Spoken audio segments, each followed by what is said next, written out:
Assalamualaikum warahmatullahi wabarakatuh. Halo teman-teman semuanya. Jumpa lagi dengan Bang Kowi di sini. Nah, di video kali ini saya akan ngebahas tentang komponen inovasi di Ukin Portofolio. Karena ini banyak banget yang udah menanyakan terkait komponen apa aja sih yang bisa kita unggah di inovasi Ukin Portofolionya. Jadi banyak yang menanyakan tentang hal itu. Jadi langsung aja mari kita bahas di sini ya. Jadi di sini saya sudah membuka panduan teknis dari UKIN UKM PPG ini yang tahun 2021. Insya Allah untuk yang di tahun 2023 ini ada kesamaan lah. Mungkin perbedaannya hanya di ini ya, di materai saja. Kalau di angkatan sekarang kayaknya udah menggunakan materai 10.000. Terkait lain-lain masih sama. Baik, langsung saja mari kita bahas. Nah, inovasi apa sajakah yang bisa kita lampirkan di isian borang Ukin portofolionya nanti? Untuk yang pertama, yang bisa kita lampirkan adalah buku. Dan buku ini nanti bisa buku yang memiliki nomor seri atau ISBN atau yang tidak memiliki nomor seri. Bukunya buku apa aja terserah, bisa buku pelajaran, bisa buku referensi, bisa buku terjemahan dan lain sebagainya. Pokoknya kalau teman-teman pernah merasa membuat buku bisa dilampirkan. Dan buku itu bisa bersifat individu ataupun kolaborasi. Jadi kalau teman-teman merasa pernah membuat tapi karyanya ini karya antologi atau karya bareng-bareng, itu masih boleh kita lampirkan. Jadi buku ini bisa kita sertakan. Nah, kemudian kalau kita melampirkan buku, apa yang harus kita unggah di unggahan nanti? Yang cukup kita unggah adalah halaman depannya saja. Jadi kebetulan saya juga melampirkan buku karena saya juga pernah membuat beberapa buku. Ini buku-buku yang pernah saya buat. Misalnya ini ya. Jadi saya unggah untuk unggahan buku, yaitu saya mengunggah sampulnya otomatis. Ini sampul, kemudian halaman depan. Jadi halaman depan ini di mana di situ tertulis nama saya kayak ini ya. Ini buku kolaborasi. Nah, ini saya tampilkan. Kemudian juga saya melampirkan sertifikat karena kebetulan saya juga punya sertifikatnya. Misalnya ini juga ada buku yang lain yang juga saya unggah. Ini juga sampulnya saya sertakan, kemudian halaman depan buku ya atau halaman identitas buku. Kemudian di sini kalau kita karya bersama maka kita juga scan atau kita foto scan halaman yang di situ termuat karya kita. Jadi misalnya ini ya, ini kan buku tentang linguistik ya dan banyak penulisnya. Akhirnya di sini saya juga menfoto scan tulisan karya saya di buku itu. Jadi ini. Nah, itu yang dijadikan sebagai lampiran. Itu untuk unggahan buku.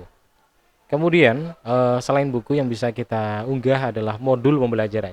Jadi kalau teman-teman pernah merasa membuat modul yang terkait materi-materi yang diringkas oleh teman-teman sendiri yang dibagikan ke anak-anak itu juga bisa dijadikan sebagai unggahan. Nanti tinggal di PDF-kan aja, kemudian PDF-nya diletakkan di Google Drive, nanti linknya tinggal disertakan ya. Kemudian berikutnya ketika teman-teman pernah mengisi diklat ya sebagai pemateri, jadi diklat yang mencakup materi pelajaran yang diampu mahasiswa.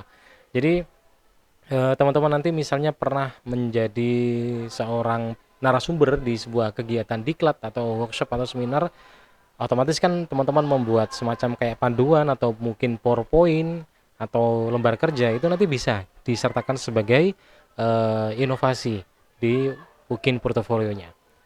Dan selanjutnya adalah media atau alat pembelajaran.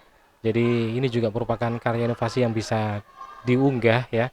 Medianya bisa berupa alat bantu presentasi atau PowerPoint, kemudian alat bantu olahraga, alat bantu praktik, alat bantu musik dan lain sebagainya.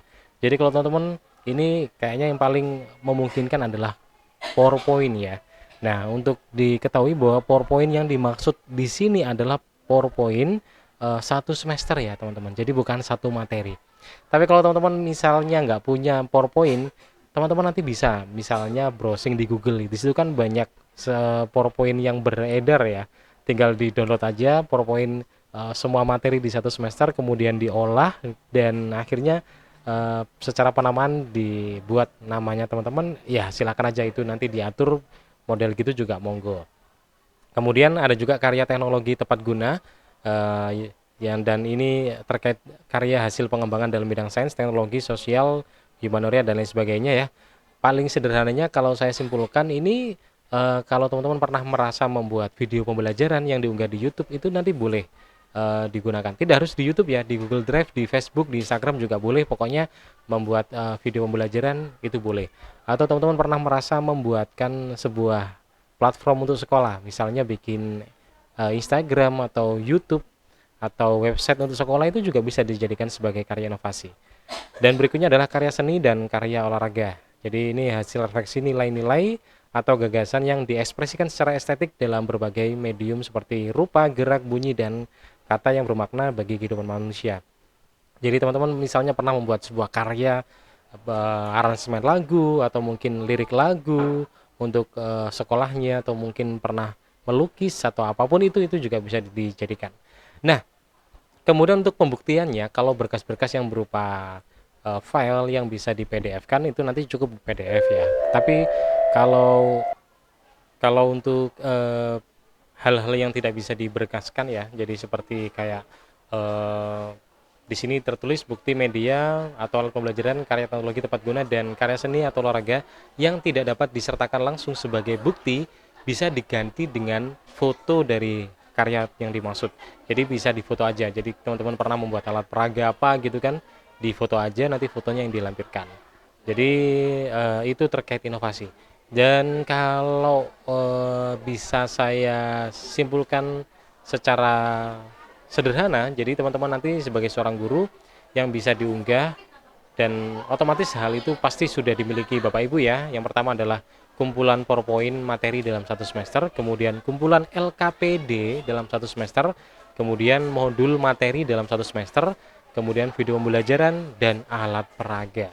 Kalau misalnya nggak punya sama sekali dari di antara ini ya silakan diolah, silakan diatur bagaimana caranya teman-teman bisa punya. Nah, silakan disesuaikan sendiri aja ya. Dan nggak harus semuanya ya kawan-kawan. Terserah yang teman-teman punya aja. Misalnya saya waktu itu saya tidak mengunggah PowerPoint karena memang saya tidak pernah membuat PowerPoint ya. Jadi saya mengunggah yang lain.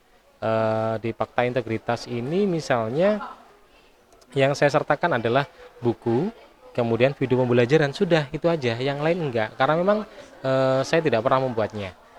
Dan sebagai keabsahan dari karya inovasi saya juga menyertakan lembar pengesahan karya inovasi yang itu disahkan oleh kepala sekolah. Jadi biar semakin valid untuk karya inovasi saya. Dan ini sifatnya nggak wajib ya teman-teman, karena di Juknis juga tidak ada tulisan bahwa harus atau wajib melampirkan lembar pengesahan. Jadi tidak wajib. Kalau mau bikin monggo. Saya bikin karena kebutuhan agar lebih valid aja untuk karya inovasi yang saya buat.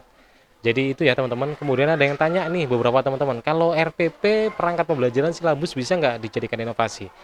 Ya otomatis nggak bisa, karena itu kan perangkat yang melekat pada tugas administrasi guru ya. Jadi guru kan mau tidak mau harus bikin itu. Jadi kan itu bukan inovasi. Jadi yang dimaksud inovasi adalah guru membuatnya tanpa adanya tuntutan pekerjaan, tanpa adanya tuntutan sebuah profesi. Jadi kayak PowerPoint itu kan kebebasan.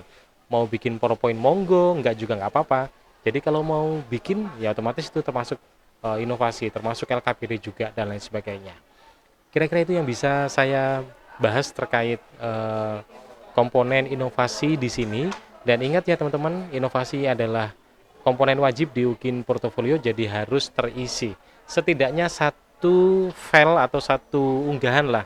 Itu sudah cukup menyelamatkan teman-teman agar bisa selamat dari UKIN Portofolio. Syukur-syukur teman-teman punya berkas banyak ya. Dan semoga ini bisa mencerahkan, memahamkan teman-teman semuanya.